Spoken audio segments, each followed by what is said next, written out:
who doesn't trust Bahraini people. Mr. Khalil, do stay there for just a second. I'm going to invite David Mack, former ambassador to the UAE, to another one of the Gulf countries.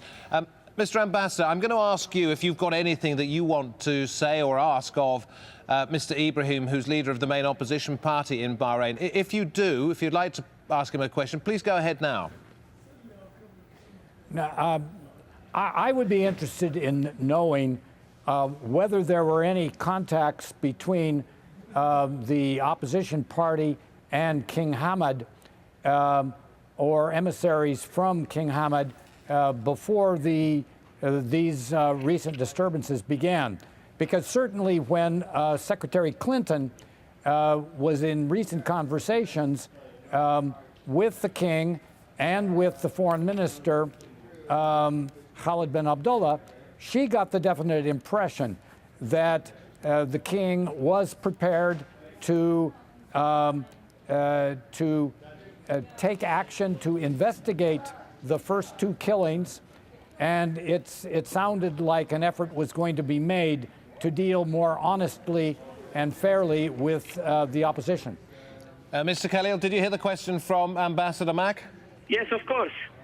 Because on Wednesday, the king came to the press, to the TV, with Ministry of Interior, and they said, cool down, we are ready really to start negotiations. On Wednesday, last Wednesday. On Thursday, people, at least 6 people killed. By whom? By Bahraini security forces, supported by Bahrain Defense Force, the army. Who is the head of those Bahrain security forces and the army? The Ministry of Interior, and it belongs under Crown Prince and the King.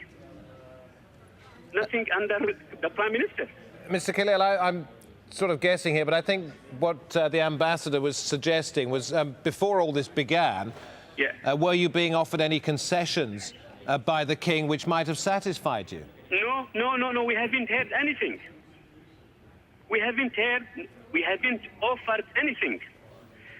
What we heard from the king on Wednesday through the TV is just a statement, apologize about the killing of 2 innocent people. He didn't talk about... But what about behind the scenes? What about away from the cameras? Any back-channel talks? No. All right, well, Mr. Ibrahim, thank you very much indeed. Ambassador Mack, if you've got time to stay with us for just one more question. Yes, I will. Mrs. Clinton was in this region. She's been here quite a lot recently, but at one event that I attended, she looked at a number of foreign ministers and leaders of Gulf countries, Arab countries across North Africa, and said, look, we've been telling you for a very long time that this is going to come up to bite you pretty soon unless you bring in reforms. We can't tell you what to do. We can only ask you, but this is our advice. Is that seriously what was happening, that the US saw all of this coming? The honest answer is that at least since the early 90s, when I was a senior State Department official and met on behalf of the US government with now King Hamad, who was Crown Prince at the time, and with his father, Sheikh Isa, and then with the Prime Minister. And to all of them, we delivered the message that they needed to take measures to deal more even-handedly with the Shia population, which was a majority. That, I believe, has been a consistent U.S. government position, in private at least, for 20 years. And it is very disappointing that they had not made more progress. There have been some hopeful signs at various times, like the municipal and legislative elections, which the king was talking about. But did the United States see this coming not just in Bahrain, but also in other countries where we've seen this kind of unrest? Oh, yes. But, you know, U.S. influence is never as great upon these people as is sometimes imagined.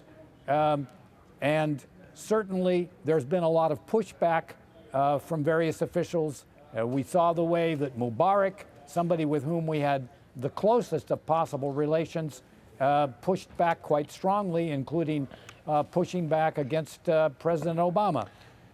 So there often is a gap between what the U.S. tries to do and what it is successful in doing.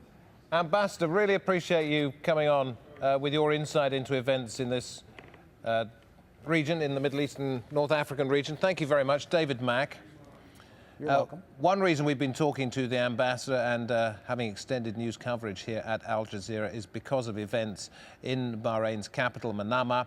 Within the last few hours, we understand that maybe as many as 60 people have been taken to the main Salmania hospital, a number of them in critical condition after being confronted by armed Bahraini soldiers. Let's talk to Dr. Ibrahim, who is at the hospital. I mentioned nearly 60 people hurt, Doctor. What can you tell me? Yeah, hello. Dr. Brian with you. Yeah.